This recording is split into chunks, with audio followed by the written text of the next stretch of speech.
1절, 마태복음 18장 23절 27절. 그러므로 천국은 그 종들과 결산하려 하던 어떤 임금과 같으니 결산할 때 10,000달란트 빚진 자 하나를 데려오면 갚을 것이 없는지라.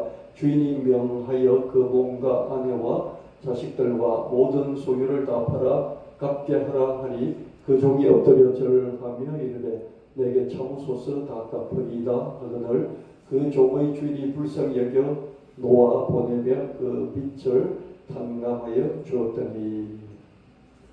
예수님이 천국을 비유로 말씀해 주십니다. 이번에 천국 비유는 뭐냐면 종들하고 결산하는, 돈을 계산하는 그 결산의 현장, 그 이야기와 천국은 똑같다. 천국은 뭐냐면 임금이 자기 종하고 채무관계를 결산하는, 거기에 어떤 기준이 있는데 그 기준이 작동하는 그런 세상, 그런 나라가 하나님 나라 천국이다.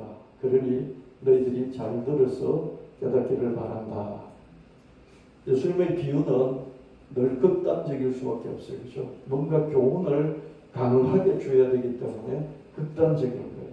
그래서 빚을 진데 뭐 1억을 졌다, 10억을 졌다가 아니라 몇 조를 빚을 졌다. 이렇게 극단적으로 이렇게 이야기를, 비유를 만들어 나가신 걸 볼 수 있습니다. 그렇죠? 한 마리의 양을 두고 한 마리를 찾아 다니시되 끝까지 찾아서 데리고 온다. 이런, 상식적으로 생각해 보면 말이 안 되는 그런 이야기를 예수님은 지어서 우리가 들려주시면서 강하게 말씀하십니다. 왜 강하게 말씀하신 줄 아세요? 우리는 맹하니까요. 맹해서 못 알아듣고, 알아들어도 금세 잊어버리니까 강하게 찌르되 한번 푹 찔러 주시는 것이죠. 깨달아서 삶에 살아가는데 방향타로 삼고 기준으로 삼고 살아가고 말씀하시는 것이죠. 10,000달란트 빚을 졌다. 갚을 수가 없기 때문에 신체 포기각서도 쓰고 몸도 팔고 아내도 팔고 자식도 팔고 자식들 다 팔아야 되는 거죠. 또 모든 소유를 다 팔아서 갚게 하라. 이게 우리 인생인 거예요. 우리는 있는 것 다 팔고 자기 몸도 팔고 자기 가족도 다 팔아야만 되는 그런 인생이 우리 인생이라는 거예요. 왕에게 종이 하나 있는데 10,000달란트의 빚을 졌다. 자기 몸은 물론 처자식과 모든 소유를 다 팔아도 갚을 수 없는 빚이었다. 1달란트는 6,000데나리온쯤 되고 1데나리온은 1일 품삯쯤 됩니다. 1일 품삯이 한 10만원쯤 된다. 요즘 좀 올라서 한 10만원쯤 된다. 이렇게 대충 잡으면요. 1달란트는 6억 원이 됩니다. 10,000달란트는 6조 원 정도 되는 거예요. 6조 원의 빚을 졌다는 거죠. 근데 사실 이 이야기의 그 핵심은 뭐냐면 이 이야기를 듣는 모든 사람이 6조 원의 빚을 졌다는 거예요. 종은 좀 참아주십시오. 그러면 전부 다 갚겠습니다. 이렇게 말을 했는데 이 새빨간 거짓말, 어떻게 6조 원의 빚을 갚을 수 있겠습니까? 그죠? 자식의 한 4대쯤 내려가도 못 갚을 돈입니다. 1일 이자만 해도 평생 못 갚을 수준이 되는 거죠. 6조면 하루에 이자가 얼마일까요? 하루 이자도 평생 갚기 힘든 그런 어마어마한 빚을 졌죠. 그런데 왕은 이 종이 그냥 불쌍했어요. 불쌍해서 종의 빚을 다 탕감해 주었습니다. 제가 가만히 생각해 봤습니다. 왕이 얼마만큼 부자면 6조 원을 그냥 한순간에 원간줄 쫙 긋고 없다 그렇게 장부에 기록해 줄 수 있을까? 종은 6조 원이 큰 돈이 아니어야 되겠죠. 그렇죠? 왕은 6조 원이 큰 돈이 아닐 정도로 강력해야 될 것입니다. 근데 아무리 로마 제국 황제라도 6조 원은 큰 돈 같거든요. 그죠? 그렇지 않습니까? 트럼프 같아도 그 돈에 미쳐있는 트럼프 같아도 6조는 큰 돈이죠. 그죠? 그래서 트럼프는요, 유학길 비자를 다 막아놓고요, 하나를 튀어놨는데요, 500만 달러를 내면 트럼프가 사인을 쫙 해주고 비자를 내줘요. 투자 이민이죠. 그죠? 얼마나 그랬나요, 제가? 500만 달러. 500만 달러면 얼마입니까? 한 60억 넘죠. 70억 되잖아요. 그렇게 내주면, 투자 이민을 하면 딱 사인 써서, 자기 친필 사인을 써서 비자를 내줘요. 그 외의 비자들은요, 유학 비자까지 거의 다 막혔잖아요. 그죠?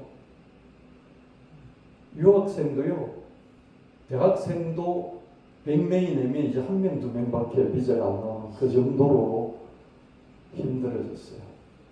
트럼프가 하는 짓이죠. 왜 그렇게 합니까? 돈 벌려고. 자기 나라 돈 벌려고.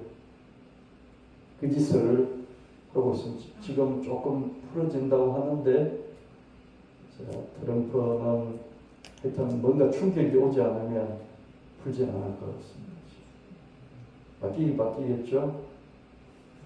근데 전부 다 이렇게 이전처럼 풀지는 않을 것 같아요. 그래서 유학 가는 것이 그만큼 힘들어졌어요. 비자도 종류가 여러 가지거든요. 거의 다 막혔고요. 뭐만 살렸다고요? 500만 달러 투자하면 갈 수 있나. 그것만 유일하게 확실하게 열려 있어요. 돈 때문에 그런 거죠. 근데 이렇게 6조 원을, 그래, 내가 너무 불쌍하구나, 좋다, 이거 내 전부 다 없애줄게, 이럴 왕이 어디 있냐고. 그렇죠? 로마 황제도 없고, 내 영제국의 황제도 못할 것이고, 칭기스칸도 못할 것이고, 그렇죠? 누가 할 수 있을까? 여러분, 이자만 탕감해주지 않고 일부만 탕감해주지 않고요, 전부 다 탕감해 주었어요. 이런 것을 은혜다 이렇게 말합니다. 은혜를 영어로 grace라고 그러잖아요. grace라는 뜻이 뭐냐면요, 첫 번째 1번이 뭐냐면 빚을 면제해주고 탕감해주는 게 은혜라고. 은혜는 베풀다는 뜻이잖아요. 베푸는, 공짜로 베풀어주는 선물을 은혜라고 그래야죠. 근데 그 은혜의 첫 번째가 뭐라고요? 마이너스를 제로로 만들어주는 것. 이것이 은혜의 첫 번째 뜻인 거죠. 여러분은 여러분의 자식에게, 여러분의 남편과 아내에게, 여러분 부모에게 은혜를 베푸십니까? 뭐 양복을 한 벌 사주고 용돈을 100만 원 주고 뭐 이런 것이 은혜가 아니고, 이거는 은혜의 두 번째고요. 첫 번째는 뭐라고요? 마이너스 된 것을 영으로 만들어주는 것. 이게 은혜입니다. 여러분 남편 잘못한 거 평생 기억하죠. 그죠? 제 아내는 평생 기억하다가 요즘은 좀 기억을 덜 하더라고요. 애 놓을 때 거기 뭐 잘못한 거 뭐 이런 거 있잖아요. 그런 것부터 시작해서 심심하면 내가 뭘 이렇게 좀 요구한다 싶으면 그걸 꺼내서 딱 그냥 차단해 버리는 거지. 그걸 거의 평생 하더니 요즘 안 해요. 그래서 한 몇 년 동안 제가 편안했는데요. 왜 안 하냐 물어봤더니 이제는 잘하는 것들이 이제 좀 쌓여가지고 그거 좀 기억 안 할 수 있다는 말하나요? 막 그랬어요. 이런 게 면제해 주는 거예요. 면제를 해주는 거죠. 없애주는 거죠. 마이너스를 없애주는 거죠. 아내가 잘못한 게 있는데 그걸 어느 순간에 잊어버린 게 면제죠. 잊어버리고 더 이상 꺼내지 않는 거죠. 그래서 은혜의 첫 번째는 뭘 이렇게 잔뜩 주는 게 아니고 뭡니까? 잊어버리는 거예요. 마이너스를 잊어버리고 탕감해주고 면제해주고 삭제시키는. 자식이 뭘 잘못했으면 그거 이제는 잊어먹는 거예요. 그래서 딱 꼽혀치고 없애버리는 거죠. 이게 은혜를 베푸는 거죠. 그래서 부모 잘못 만나면 어떻습니까? 죽을 때까지 지가 잘못한 거 평생 부모가 기억하죠. 그래서 심심하면 꺼내고 그 이야기를 하죠. 부모가. 그렇죠. 우리는 하나님 은혜를 받았으니 은혜를 베풀 줄 알아야 되는데 그 은혜의 첫 번째가 뭐라고요? 면제, 삭제, 망각, 탕각 이거는 거죠. 빚진 사람의 어떤 노력이나 상태와는 무관하게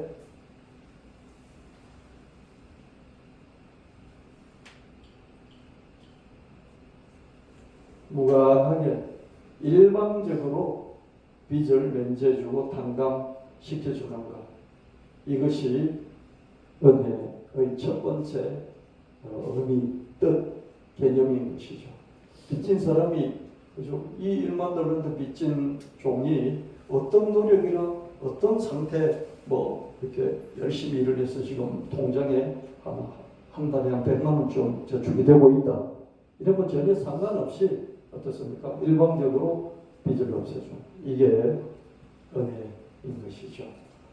종은 왕으로부터 무량한 은혜를 주죠. 무량하다는 것은 카운트리스죠. 그죠? 계산할 수 없는. 왜 카운트리스는 무량한 은혜입니까? 무량한 은혜를 입었다는 것은 자기가 도무지 할 수 없는 것을 그죠? 베풀어 주셔서 그 6조 원이나 되는 빚으로부터 벗어나서 절대적인 자유를 얻었기 때문에 무량한 은혜를 입게 됐다는 표현입니다. 마태복음 18장 28절 31절 그 종이 나가서 자기에게 100데나리온 빚진 동료 한 사람을 만나 붙들어 목을 잡고 이르되 빚을 갚으라 하며 그 동료가 엎드려 간과히 이르되 나에게 참아 주소서 갚으리다 하되 허락하지 아니하고 이에 가서 그가 빚을 갚도록 오게 가두거늘 그 동료들이 그것을 보고 몹시 딱하게 여겨 주인에게 가서 그 일을 다 알리니. 이게 이제 자기는 절대적인 자유를 얻고 6조 원의 빚을 다 탕감받고 나서 100데나리온 빚진 동료를 만났을 때 어땠습니까? 감옥에 집어넣어버렸어. 빚 갚으라. 빚 못 갚는다. 안 갚는다. 그래가지고 갚겠다 그런데도 자기가 왕한테 한 말과 똑같잖아요. 참아주셔서 갚아주겠습니다. 근데 목을 비틀어서 감옥에 집어넣어버렸습니다. 그래서 그것을 보고 몹시 딱하게 여긴 그 동료들이 왕에게 고자질을 해버렸습니다. 종은 처자식을 팔아도 못 갚을 빚을 다 탕감받으신 얼마나 행복했을까. 그러나 자기에게 100데나리온의 빚을 진 동료에게 그 큰 행복을 나누어 주지 못했습니다. 100데나리온이면 1데나리온이 한 1품삯 10만 원쯤 되니까 1000만 원쯤 돼. 자기는 6조 원의 빚을 다 탕감받고서 자유의 몸이 됐지만 1000만 원 빚진 동료를 감옥에 쳐넣어버렸어. 우리가 이걸 보며 분노하잖아요. 그죠? 예수님이 이 말씀을, 이 비유를 우리에게 주신 건 뭐예요? 이게 너다. 이렇게 한 사람이 너다. 이렇게 말씀하십니다. 이래야만 우리가 좀 찔려서 자기를 돌아보는 거예요. 안 그러면 자기를 전혀 안 봐요. 자꾸 남만 보는 거죠. 그죠? 마태복음 18장 32절 35절 이에 주인이 그를 불러다가 말하되 악한 종아 내가 빌기에 내가 내 빚을 전부 탕감하여 주었거늘 내가 너를 불쌍히 여긴 것과 같이 너도 내 동료를 불쌍히 여김이 마땅하지 아니하냐고 주인이 노하여 그 빚을 다 갚도록 그를 옥졸들에게 넘기니라. 너희가 각각 마음으로부터 행렬을 용서하지 아니하면 나의 하늘 아버지께서도 너희에게 이와 같이 하시리라. 고자질을 하니까 어떻습니까? 주인이 이 종을 다시 불러다가 내가 너를 불쌍히 여겨서 그 많은 빚을 없는 것으로 면제해 줬는데 너는 그 나한테 그렇게 큰 놈도 아닌 그 돈을 빚진 그 동료 친구에게 그 빚을 탕감해 주지 못했냐? 그것을 악하다는 거예요.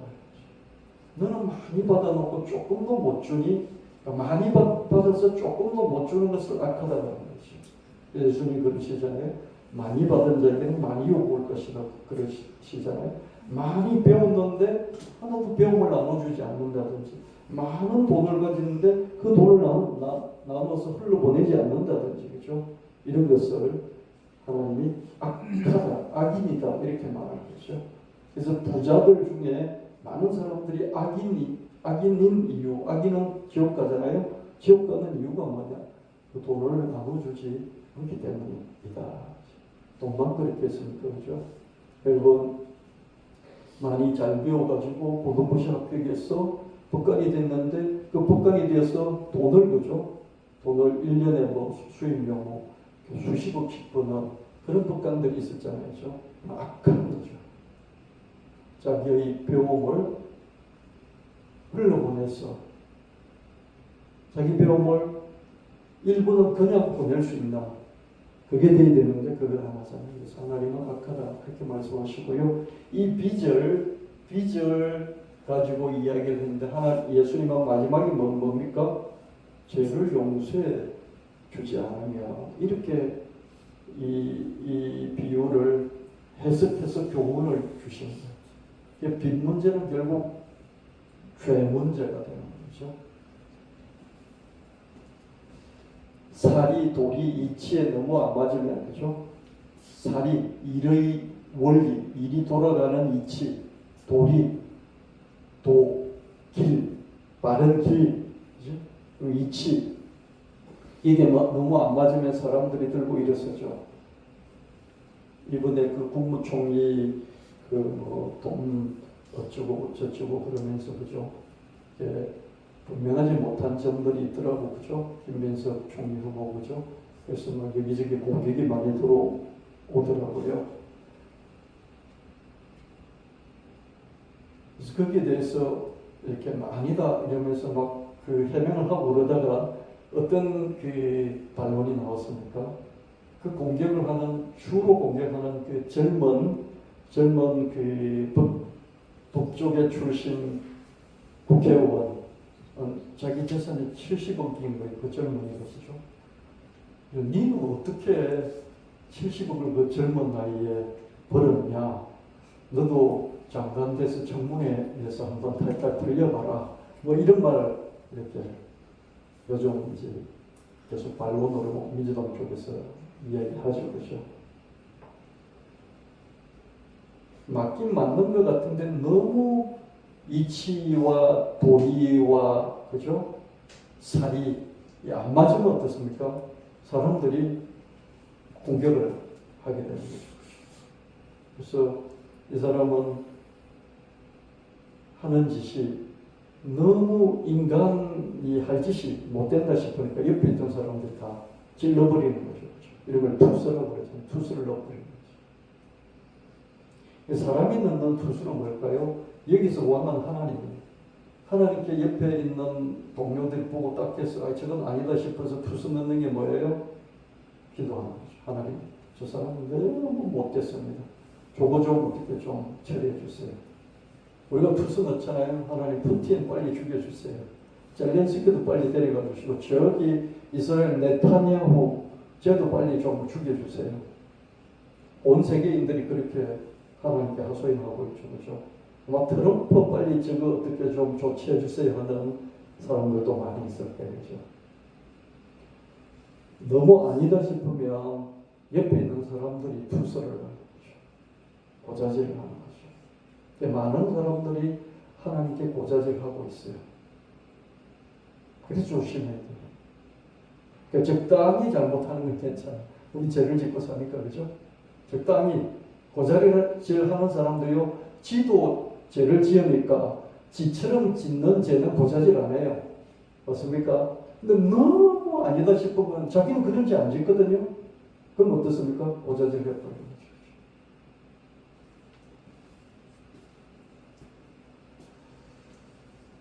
그래서 왕에게 종의 악행이 즉시 알려졌고요. 왕은 종을 옥졸에게 넘겼고 종은 다시 일망당한테 빚을 다시 당하게 됐죠. 종의 배짝 잘못한 점은 자기가 받은 큰 은혜를 조금이라도 나눠주지 않은 데 있습니다. 1,000,000원 빚을 진 친구에게 야 그럼 내가 한 5년 정도 기간을 줄 테니까 다 갚아.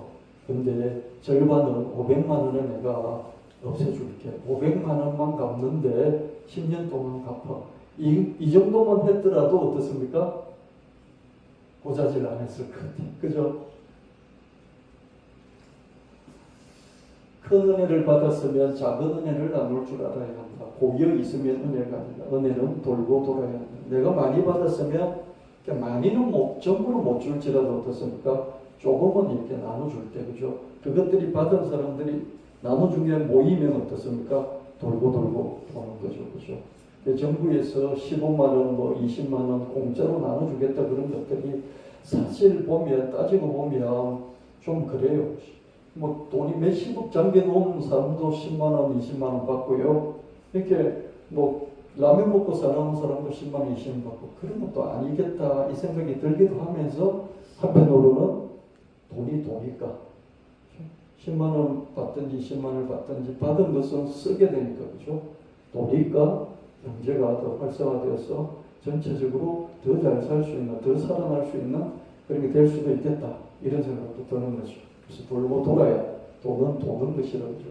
그래서 돈이 얼마나 풀렸냐도 중요하지만은 그 돈이 얼마나 빠른 속도로 유통이 되느냐, 유통 속도라고 그러잖아요. 돈이 풀린 양도 중요하지만 정부에서 돈을 많이 푸는 것도 중요한 그 돈이 빠르게 돌아다니는 이 유통 속도는 더 중요하다 그러잖아요. 그렇죠? 예, 큰 기업이든지 작은 기업이든지 뭐 아주 서민이든지 이게 앞으로 더 힘들어지겠다 싶으면 어떻습니까? 딱 움켜쥐고 안 돌리죠. 그렇죠? 주머니에 돈을 움켜쥐고 안 풀죠. 그렇죠? 돈이 안 돌잖아요. 그렇죠? 그래서 경제가 더 어려지잖아요. 그래서 은혜도 돌아야 된다. 너희가 각각 마음으로부터 형제를 용서하지 아니하면 너희 하늘 아버지께서 이와 같이 너희에게 하실 것이다. 1만 달란트의 극단적인 비유는 용서에 관한 것입니다. 이 돈의 빚에 관한 것이 아니고 용서에 관한 것이라는 거죠. 이때 왕은 하나님이죠. 6조를 그 자리에서 딱 면제시켜 줄 수 있는 것은 이 세상에 없어요. 그래서 하나님이시다. 이 족은 저와 여러분 우리 자신이고 1만 달란트는 우리가 지은 죄의 크기죠. 6조 원쯤 되는 이 정도의 죄를 우리가 졌다. 그래야 우리가 내 죄가 크구나 이렇게 느끼는 거죠. 탕감은 용서를 해준다. 그런 것을 상징하는 이 비유, 이 이야기입니다. 그렇죠? 우리가 도저히 갚을 수 없는 큰 죄를 용서받았으니 남들의 작은 죄도 용서해 주어야 한다. 그런 교훈인 것이죠. 너희가 남들이 작은 죄를 용서하지 않으면 하나님이 너희 큰 죄를 다시 갚으라. 그렇게 하실 것이다. 그런 교훈으로 1만 달란트 비유를 하신 것입니다. 우리가 우리에게 죄 지은 자를 사하여 준 것 같이 우리 죄를 사하여 주시옵고, 마태복음 6장 12절 주기도문이죠. 우리가 우리에게 죄 지은 자를 사하여 준 것 같이 우리 죄를 사하여 주시옵고. 죄의 용서를 해달라는 건데, 용서는 빚의 탕감과도 같습니다. Forgive us our debts. 그죠? Forgive는 용서해주다는 뜻이죠. 그죠? 용서해주다. 주긴 주는데 갚기는 갚아야 되는데 없는 것처럼 해드리겠다. us, 우리에게 없는 것처럼 해주십시오. 무엇을? our debts, 우리의 빚을. 우리의 빚을 없는 것처럼 해주십시오. 면제시켜 주시고 탕감시켜 주세요. As we also have forgiven our debtors.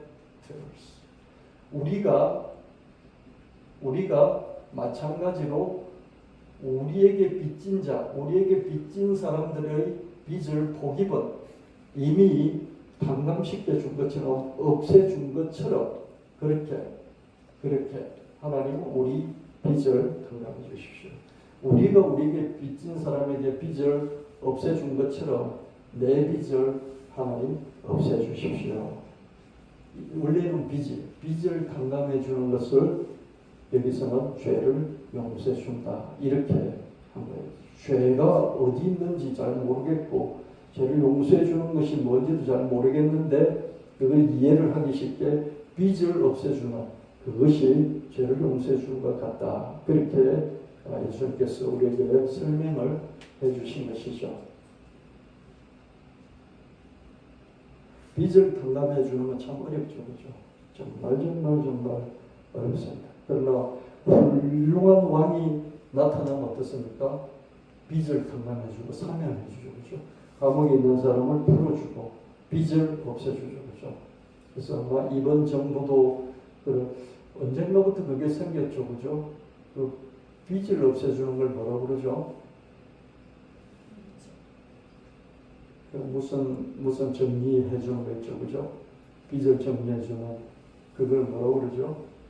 뭐 용어가 있는데 그게 어느 날 대인 회생이죠. 회생 절차. 그죠? 빚을 졌는데 그 사람 빚을 져가지고 아무것도 못하잖아요. 그죠? 신용카드는 만들 수 없고 살아갈 수가 없어요. 그랬을 때 개인 회생 절차를 거쳐서 빚을 없애주면서 그 사람이 국민의 한 사람으로서 주민등록증도 갖고 카드도 만들고 그러면서 살아갈 수 있도록 신용을 회복시켜주는 개인 회생 절차를 거치잖아요. 언젠부터 그게 생겼어요. 이거 원리가 뭐냐면 이거예요. 1만 달란트 탕감. 빚을 용서한다는 것은 빚을 탕감해 주는 거다. 사람이 살 수 있게 해주는 건 뭐예요? 빚은 그 사람은 평생에도 갚을 수 없어요. 자식에게도 물려줘요. 그때 그 사람을 살 수 있게 만들어주는 국가, 정부는 뭡니까? 그냥 없애주는 거죠. 절반을 없애줄 때는 절반 탕감이고요. 전부 다 없애줄 때는 전부 면제를 시켜주는 것이죠. 이게 잘못된 거는 뭐예요? 열심히 10년 막 노력해가지고 돈 겨우 벌어서 아껴 써서 빚을 갚았더니 이놈은 빚도 안 갚고 맨날 막걸리나 마시고 탱자탱자하고 그랬는데 정부에서 빚을 다 갚아줬더니 탕감시켜줬어요. 그죠? 그럴 때 빚을 다 갚은 사람은 너무 억울하겠죠. 그죠? 억울하죠. 그죠? 그래서 세상에서 정직하게 바르게 열심히 잘 사는 사람들은 하나님 앞에 억울함이 많아요. 내가 이렇게 살았는데 그러면서 억울함이 너무 많아요. 근데 탱자탱자하면서 막 살면서 어떻습니까? 뭐 빚도 안 갚고 막 노다지 뭐 대충 살은 인간이 정부가 다 면제시켜 줬을 때 그거 보고 정직한 삶을 살았던 사람 많은 억울함이겠죠. 그렇죠? 그런데 전체를 통 크게 봅시다. 그럼 그런 사람들을 면제시켜 주는 것이 더 큰 정의일까요? 따지고 따져서 니놈이 잘못했으니까 네가 책임져라. 니놈이 잘못했으면 네가 끝까지 책임져. 네가 책임 못 지면 네 자식이 책임져. 이게 공평하고 정의로운 걸까요? 좁게 따지면은 그죠? 네가 책임지고 네 자식도 책임져. 이게 정의로운 거죠. 그죠? 맞잖아요. 근데 크게 더 크게 보면 어떻습니까? 그냥 없애주는 니도 남은 생이라도 살아야지. 자유를 주는 것이 그게 정의죠. 하나님은 어떠실까요? 하나님은 네가 잘못한 거 네가 책임져. 행한 대로 갚아주신다. 인과 응복. 그런 게 우리의 율법에 있어요, 없어요? 있어요. 근데 보면 어떻습니까? 이런 1만 달란트 비유 예수님 이런 걸 하면서 거기 있는 인과응복 이런 개념을 덮어버리잖아요. 그죠? 그랬을 때 하나님은 작은 정의는 조목조목 따지는 정의지만은 하나님의 큰 정의는 은혜로 면제와 탕감을 시키는 이게 하나님의 큰 정의다. 쏙 좁은 마음으로는 하나님께 따지면서 하나님 이거 너무 잘못됐습니다. 그럴 수 있는데 큰 마음으로 가지면 하나님은 당연히 그렇게 하셔야죠. 그게 하나님이시죠. 그럴 수 있을 것 같습니다. 왕이라면 모든 백성을 품어야 되잖아요. 그죠? 모든 백성을 품는다는 의미에서는 그렇게 은혜를 베풀 대사면 그리고 대탕감이 필요하다. 그런 생각을 해보게 됩니다. 그래서 우리가 하나님 마음을 담는다는 게 이렇게 힘들어요. 우리 마음이 커지지 않으면 하나님의 마음을 이해할 수가 없어요. 그러나 우리는 아주 자기중심적이다. 어찌하여 형제의 눈 속에 있는 티는 보고 내 눈 속에 있는 들보는 깨닫지 못하느냐. 마태복음 7장 3절. 자기 눈의 들보 같은 죄는 그냥 무시하면서 남들의 눈에 티끌 같은 죄는 감당하지 못하는 이 심보의 고약함이 우리에게 있는 것이죠. 우리 심보가 고약하고 악한 게 뭡니까? 우리 심보가 악한 게 뭡니까? 자기는 그렇게 큰 탕감 면제를 받아놨고 그 조그마한 면제와 탕감을 못해주는, 이게 심보가 고약할 뿐만 아니라 하나님은 악한 종아, 악하다 그렇게 말씀하시는 거죠. 그래서 여러분 참 어려운 건데요. 여러분의 아내를 용서하시고요. 뒷글은 용서해 주세요. 들보까지 용서 못 해주더라도 뒷글 빼내려고 자꾸 그러지 마시고죠. 용서하시고 남편의 이 뒷글들도 용서하시고요. 자식도 또 부모도 용서하시길 바랍니다. 1만 달란트까지는 용서를 못 해주더라도 한 100데나리온 정도는 용서해 줄 줄 아나 우리가 됐으면 참 좋겠다 그런 생각이 드는데요. 막상 하려고 하면 진짜 힘들어요.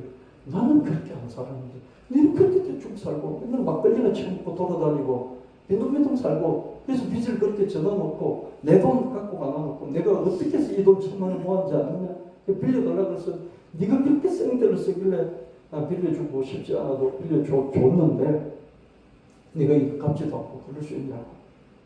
이게 우리 마음이잖아요. 그렇죠? 이게 잘못됐다고 볼 수는 없어요. 그렇죠? 그렇다면 1,000만 원을 못 면제시켜 주겠다면 한 100만 원이라도 면제시켜 주나. 그럼 하나님 우리 보고 참 잘했다. 착한 종아. 그렇게 하실 수 있을 것 같아요. 그죠?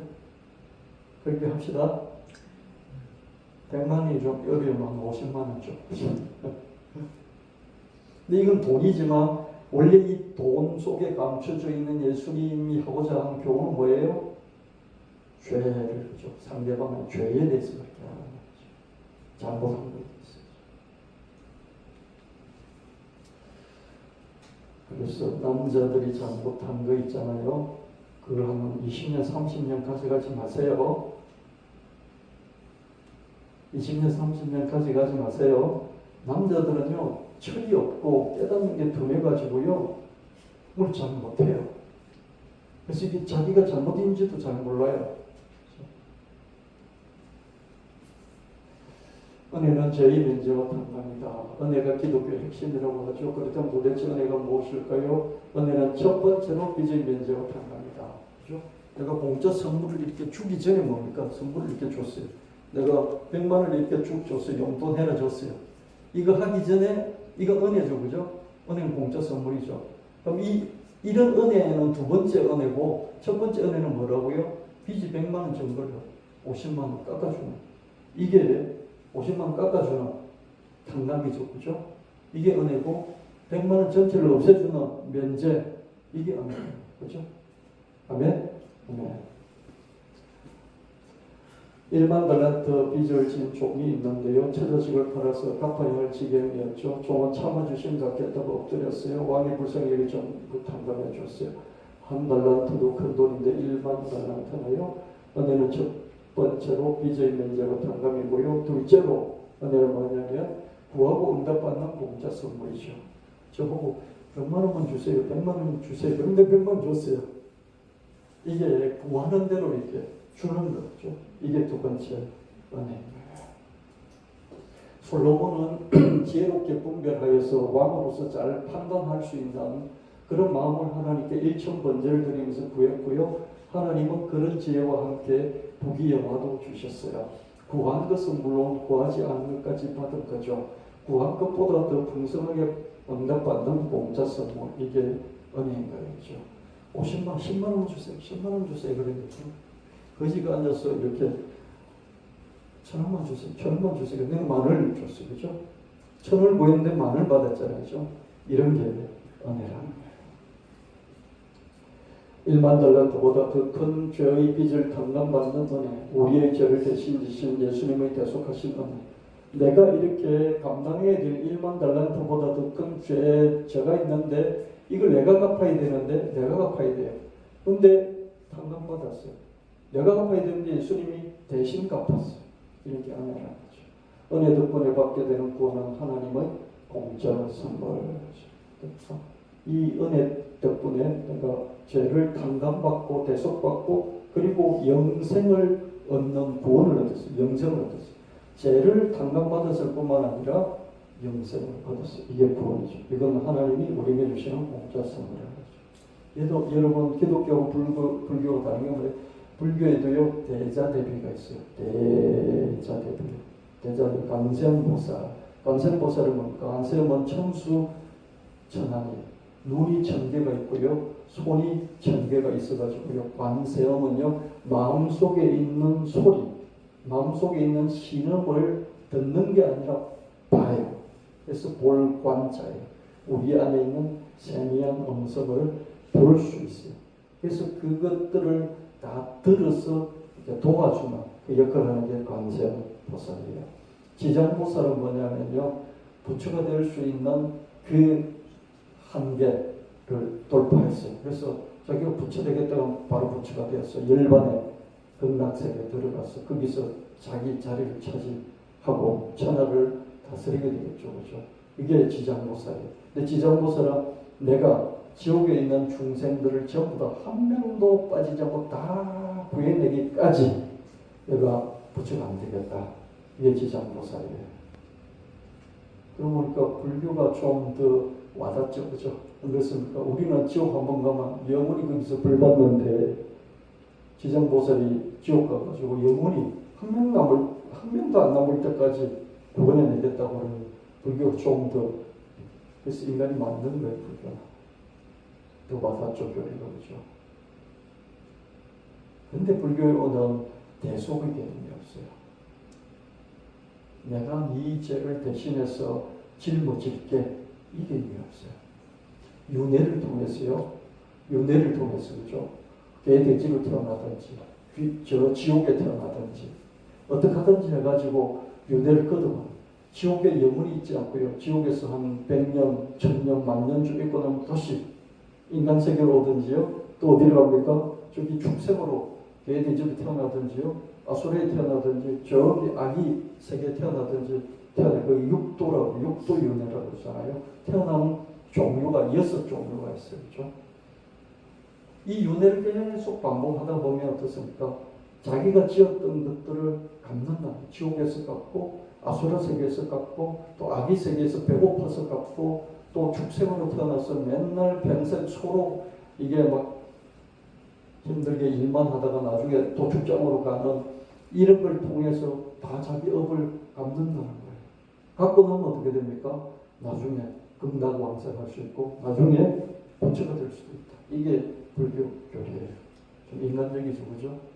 좀 머리에 그죠? 정리가 탁탁 되면서 야 진짜 그러면 아무리 악한 사람도 결국에는 자기 악을 다 갖고 나면은 그게 1억 년이 걸릴지 1000만 년이 걸릴지 모르지만 갖고 나면 극락왕생하고 부처도 될 수 있는 거는 이게 불교들이에요.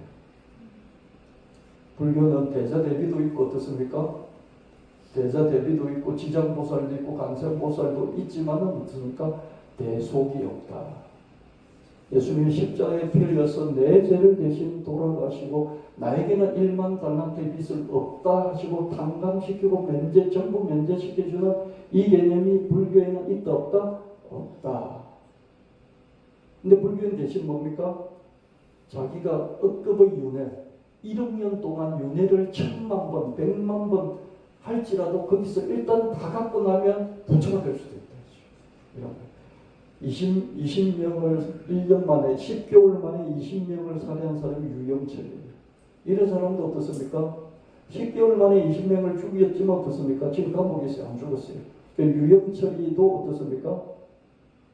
자꾸 윤회하고 자기 죄를 갖고 스스로 갖고 물론 관세음보살도 지장보살도 도와주겠죠. 그죠? 갚도록 갖고 나면 어떻습니까? 끝나고 왕생하고 나중에 부처도 될 수 있다. 이게 불교예요. 근데 기독교는 어떻습니까? 유영철 같은 이런 악인은 지옥 아래 목으로서 영원히 거기서 사탄과 함께 벌을 받는다. 이게 기독교예요. 대신에 뭡니까? 예수 그리스도의 대속이 있는 거죠. 1만 달란트의 빚을 졌을지라도 한꺼번에 불쌍히 여겨서 딱 없애주겠다 하는 이 완이 있는 거죠. 하나님이 네 죄 없이 해주겠다. 그래서 아들을 보내시고 아들을 십자가에 내어주시는 이게 있는 거죠. 기독교는. 그죠? 불교는 이게 없어요. 그래서 불교는 얼마나 스님들이요 잠을 2시간 3시간 자요. 20년 30년 동안 잠을 2시간 3시간 자고 돌을 닦아요. 그리고 암자에 들어가면요 10년 20년 동안 한 번도 세상에 안 내려와요. 마을로 10년 20년 동안 정말 돌을 닦는 그런 스님들은 안 내려온다니까요. 예를 들어 성철 스님 같은 경우는 장자부라 이렇게 해가지고 잠도 2시간 3시간도 안 자고 그렇게 가부좌를 들고 10년 이상 버텼고요. 그리고 암자에 100년 하면 암자에 들어가서 안 내려와요. 안 내려와요. 왜? 자기가 자기 업을 다 해결해야 되니까. 근데 우리는 어떻습니까? 주님 믿습니다. 믿습니다. 내 죄 다 사해 주신 줄 믿습니다. 그럼 십자가 피 흘려 나를 위해 돌아가셔서 맨날 이러면서 그냥 자기 죄 다 뭡니까? 그런 걸 뭐라고 그러죠? 다 이렇게 없애버리는 걸 뭐라고 그러죠? 이것저것 다 이렇게 다 퉁쳐버리죠. 그죠? 저 여러분은 모든 죄를 작은 죄에서 큰 죄를 예수님 십자가 앞에서 다 퉁쳐버리죠. 그죠? 기도 한번 하고 회개했다. 그걸로 퉁치죠. 그죠? 근데 이런 게 불교는 없잖아요. 그래서 불교는 얼마나 노력하는 종교인지 몰라요.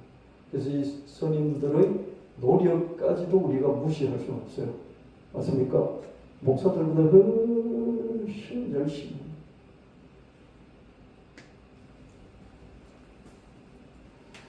예수님을 믿음으로써 첫째로 대속의 은혜를 받고 있죠. 예수님 믿으니까 내 죄를 속한 은혜를 받았잖아요. 1만 탈란트 빚진 거. 둘째로 하나님의 양자녀로 영입된 은혜도 받았잖아요. 그죠? 죄를 대속받은 이 탄감과 면제가 첫 번째인데 그 두 번째는 뭡니까? 두 번째는 구원받고 영생을 얻었는데 영생 얻고 끝난 줄 알았더니 하나님 아들 딸이래요. 그죠? 저희 면제와 탕감을 넘어서 더 풍성히 응답받는 거죠. 그죠? 내가 달라고도 안 했는데 대속의 은혜를 받았고요. 달라고도 안 했는데 구원을 받고 영생을 얻었고요. 달라고도 안 했는데 하나님의 양자와 영녀가 되는 이런 은혜를 주신 것이죠. 그죠? 근데 우리는 이거 너무 많이 듣고 기에 달아버려가지고 아무리 영양가를 못 느끼는 거죠. 우리가 예수 믿기 시작했을 때 그 감격과 감동이 없어요. 사라져버린 거죠. 매일 맛있는 거, 매일 똑같은 거 먹을 때 질려버리는 것처럼, 그죠? 예수님 믿고, 죄용사함을 받고, 영생을 얻고, 구원을 얻어서 하나님의 아들과 딸로 영입이 됐다. 이 말을 들을 때 어떻습니까? 아무 느낌도 없고, 질리는 거죠. 그 말 자체가 질리는 거죠. 그래서 우리의 감각이 새로워져야 될 필요가 있죠. 우리 마음과 감각이 새로워져야 될 필요가 있는 거죠. 은혜는 기독교의 핵심이고요. 은혜는 저희 면제와 탕감이고요. 그것을 넘어서 구하는 것보다 더 풍성히 받는. 저희 면제와 탕감만 받을 줄 알았는데 하나님이 양자녀고, 그렇죠? 지혜만 달라고 그랬는데 하나님이 솔로몬에게 부귀영화도 주시는 이런 것이 우리는 하나님께 감사해야 될 게 뭐냐면요. 우리 죄를 용서받고 천당 가는 구원받는 요것 때문에 감사할 수 있어야 된다면 그 뒤에는 아무것도 없어도 감사해야 돼요. 그 뒤에 있다고 그러면 그거는 그냥 덤으로 받는 거고 덤으로 받는 게 하나도 없어도 어떻습니까? 받을 거 다 받아가요.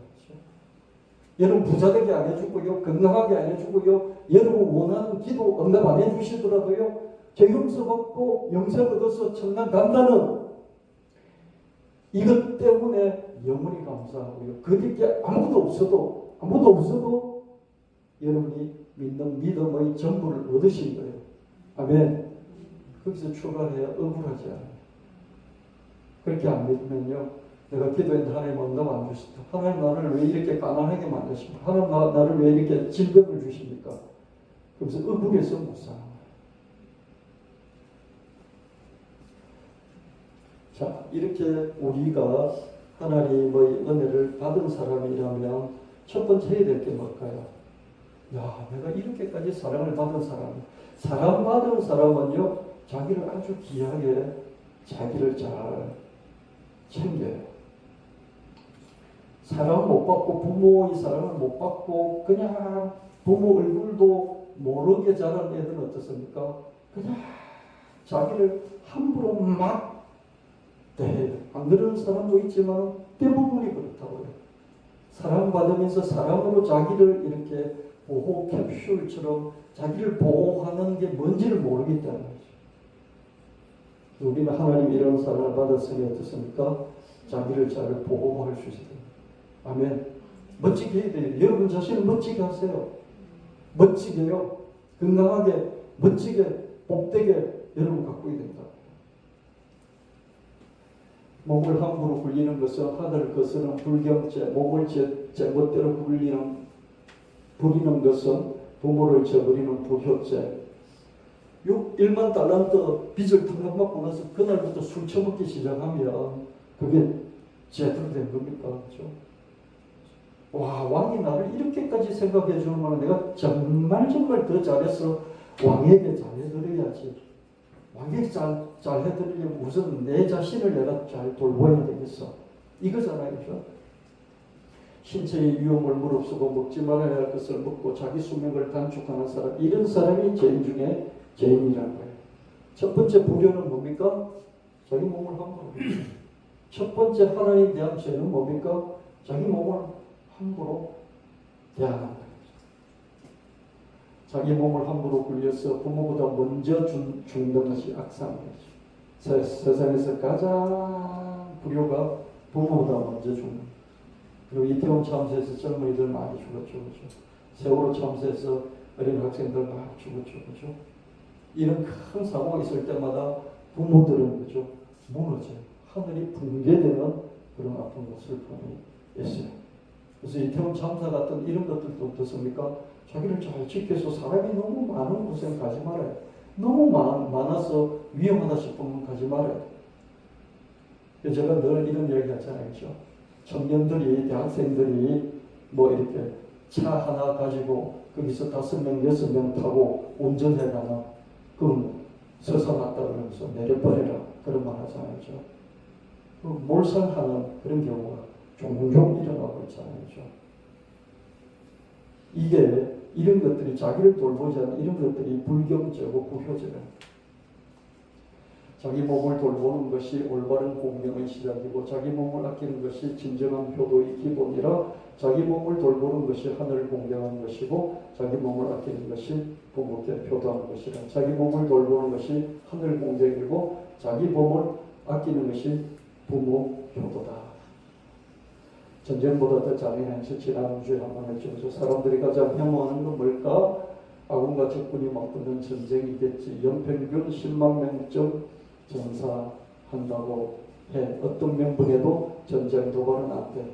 전쟁이 이렇게 막 일어나잖아요. 여러분 이스라엘하고 이란하고 저렇게 또 러시아하고 또 우크라이나하고 전쟁이 일어나는 거 보세요. 그 사람 죽었다 그러는데 10,000명단이 넘어서던가요? 10,000명단이 잘 안 넘어요. 큰 전투가 벌어져도요. 몇 백명, 몇 천명이에요. 10,000명 이상 안 넘어가요. 그래서 지금 우크라이나 전쟁 일어난 지 한 3년 넘었잖아요. 그렇죠? 근데 다 합쳐도 10만 명 잘 안 될 거예요. 아마 계산 안 해봤는데요. 전사자가. 연평균 큰 전쟁이 일어나도 한 10만 명 정도 됩니다. 어떤 명분에도 전쟁 도발은 안 되는 거죠. 그렇죠? 이런 전쟁보다 더 가혹한 현실이 있는데 적군도 무기도 없이 극도의 실전인데 해마다 120만 명쯤 사망한다고 하고요. 부상자는 한 5천만 명 정도 돼요. 전쟁보다 더 흉악한 가정 파괴범이죠. 그런데 분노와 반대의 목소리가 없고요. 언제 그랬냐는 듯이 다들 묵묵히 살고요. 그게 뭐냐면 교통사. 어제의 교통사고는 오늘의 무관심이죠. 다들 그냥 살죠. 총성도 없이 매일 수천 명씩 아스팔트에서 쓰러지지만 단지 신호등만 깜빡일 뿐 어떤 외침도 시도 없어요. 그렇죠? 여러분 차상병 한 명 물에 빠져서 죽었다고 세상이 우리나라 온 세상이 그죠? 발칵발칵 뒤집히고 지금도 청문회 특검하죠. 그죠? 그렇잖아요. 근데 교통사고 나서 죽으면 그죠? 누가 피켓 들고 이렇게 데모하는 건 한 번도 못 봤어요. 엄마들이 가끔, 엄마들이죠. 자기 어린아이 잃은 엄마들이 가끔 하죠. 갑자기 홀로 나온 부모들, 고아로 살아야 할 자녀들, 전쟁보다 더 잔인한 현실이 교통사고다. 정부가 지자체가 제도를 더 고쳐야 하고요. 기업이 개인이 경각심을 더 가져. 그래서 이재명 대통령이 수해 현장 뭐 이런 걸 많이 강조하는 참 훌륭한 대통령 같아요. 이런 교통사고를 줄이자 이런 한마디만 좀 더 하고 막 그걸 증명하고 더 훌륭한 대통령일 수 있을 것 같아요. 기업이 개인이 경각심을 더 가져야 해. 하나님이 주신 목숨을 잘 보존. 하나님이 목숨을 주시고 영생을 주셨잖아요. 잘 보존해야 돼요. 하나님 주신 거 잘 보존해야 돼요. 이건 자기에게 달렸죠. 그렇죠? 속도가 아니라 안전이 제일의 덕목이다. 지금 속도 시대를 살아가고 있잖아요. 안전이 최고다. 그래서 이런 기준은 정말 기독교적인 가치로 자리 잡아야 되겠고요. 목숨을 방어하는 운전이 최고의 안전이다. 운전 잘한다는 게 방을 잘한다는 것이다. 제 아내가 운전하면 가속이 없어요. 늘 60, 80, 100km를 내는 걸 잘 못 봤어요. 뒷사람이 쏙이 타서 죽든지 말든지 자기는 그냥 80km 이상 하는 거예요. 이런 게 더 나아. 예, 이 찬양을 한번 들어보도록 하겠습니다. 하나님 주신 목숨 잘 보존합시다. 아멘. 저도 이렇게 서바텀 보면서 이렇게 횡단보도 건너가는 거 완전히 없애지는 못하겠는데 그죠? 그래도 많이 줄이도록 그렇게 하겠습니다. 여러분 저는 음주운전에 대해서는요 트라우마가 있어요. 음주운전, 졸음운전으로요 가장 사랑하는 사람을 뺏겼잖아요. 저는 그건 너무너무 충격이에요. 음주운전은요 잠재적인 살인죄예요. 근데 음주해서 사람 죽이면 이전에는 그냥 돈 물고 말았어요. 요즘은 감옥에 가긴 하죠. 근데 1년, 2년 끝이에요. 사람 죽이고 1년이면 끝이라고 감옥 생활에. 살인자들이죠. 또 그냥 정말 사고가 있어요. 그 사고를 인정해 주죠. 근데 술 마시고 음주운전이나 졸음운전으로 사람을 죽이는 것은요 살인이잖아요. 살인이요.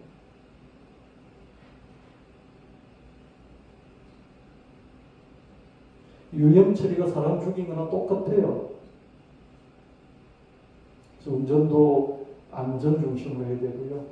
또 보행도 안전 중심으로 해야 되는데요. 요즘 스쿠터 이런 거 돌아다니면서요. 얼마나 또 위험한지 몰라요. 이 둘이서 스쿠터 타고 갈 때 둘이 다 죽는 그런 학생들, 청년들 계속 나오잖아요. 그렇죠? 네, 찬양 한번 들어보겠습니다. 은혜가 기독교의 핵심이라고 하죠. 그렇다면 도대체 은혜가 무엇일까요? 은혜는 첫째로 빚의 면제와 탕감이죠. 일만 다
몸을 함부로 굴리는 것은 하늘을 거스르는 불경죄. 몸을 제멋대로 부리는 것은 부모를 저버리는 불효죄. 신체의 위험을 무릅쓰고 먹지 말아야 할 것을 먹고 자기 수명을 단축하는 사람, 그런 사람은 죄인 중에 죄인. 자기 몸을 함부로 굴려서 부모보다 먼저 죽는 악상, 세상에서 가장 악한 불효.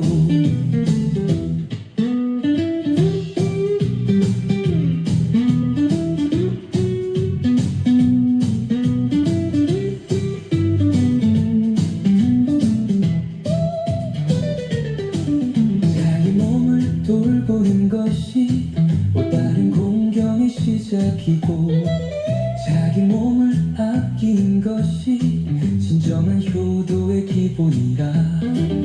자기 몸을 돌보는 것이 하늘을 공경하는 것이고, 자기 몸을 아끼는 것이 부모께 효도하는 것이라. 자기 몸을 돌보는 것이 공경, 자기 몸을 아끼는 것이 효도.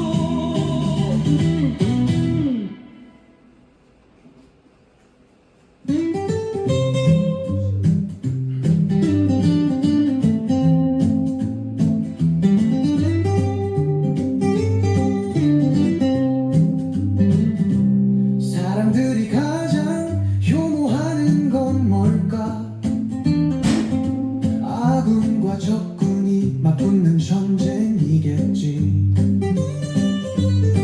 연평균 10만 명쯤 전사한다고 해. 어떤 명부에도 전쟁 도발은 안 돼. 이런 전쟁보다 더 가혹한 현실이 있어. 적군도 무기도 없이 극도의 실전이야. 해마다 100만 명 넘게 사망한다고 하고, 부상자가 수천만 명에 달한다고 하지. 전쟁보다 더 흉악한 가정 파괴범이야. 그런데 부모 반대의 목소리가 없어. 언제 그랬냐는 듯이 다들 묵묵히 살아.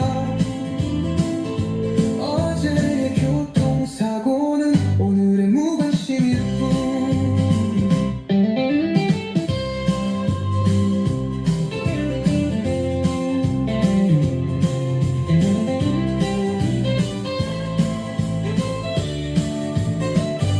총선도 없이 매일 수천 명씩 아스팔트에서 쓰러지지만, 단지 신호등만 깜빡일 뿐. 어떤 외침의 시위도 없어. 갑자기 홀로 남은 부모들, 고아로 살아야 할 자녀들, 전쟁보다 더 잔인한 현실. 정부가 지자체가 제도를 더 고쳐야 해. 기업이 개인이 경각심을 더 가져야 해. 하나님이 주신 목숨을 잘 보존해야 해. 속도가 아니라 안전이 제일 덕목. 목숨을 방어하는 운전이 최고의 안전.